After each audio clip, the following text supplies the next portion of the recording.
estuve 2 veces en Moscú enviado por Juan Pablo II. Una fue en el 85 para llevarle a Gorbachov una carta escrita por el Papa y también estar con la Iglesia Ortodoxa rusa.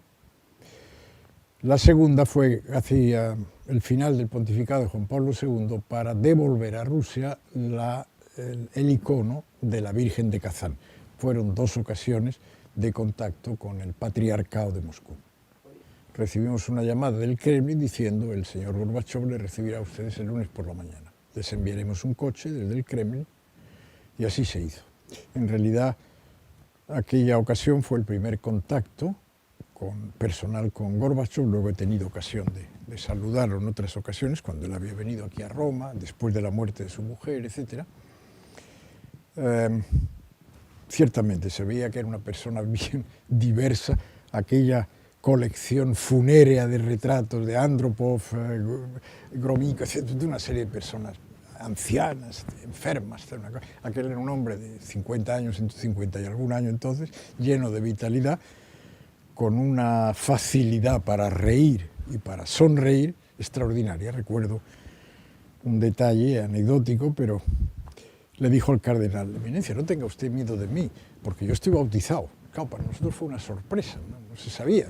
Bueno, la primera vez que un secretario general del Partido Comunista Soviético se encontraba con el Papa, el 1 de diciembre de 89, me parece.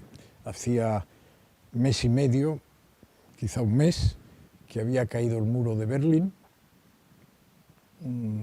y se iniciaba una nueva época.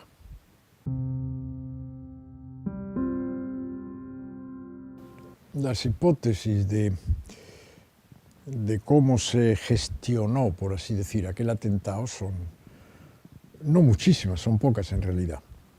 Ahora, probar históricamente esas hipótesis es poco menos que imposible.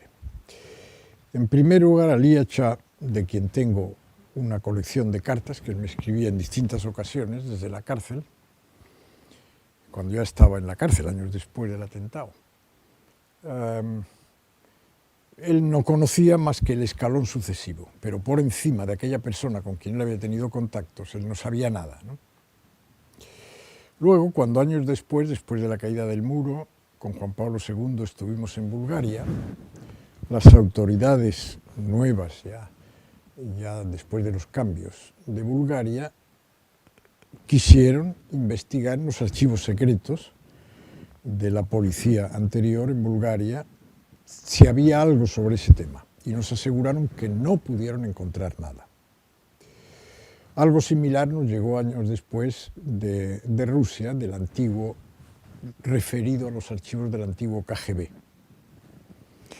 Es decir, si esa hipótesis es verdadera, la de que alguien de aquella parte del mundo ordenó y pilotó este atentado, si eran buenos profesionales, como hay que suponerlo, no ha quedado nada. Eso es lógico, entre personas de alta profesionalidad.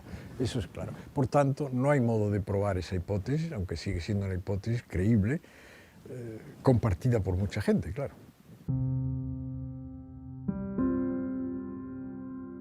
Y entonces eligió nada menos, Juan Pablo II eligió nada menos que al cardenal Ratzinger para que explicara, y yo lo acompañaba en aquel día, me acuerdo perfectamente, para explicar de qué se trataba el texto original de la tercera parte del secreto de Fátima.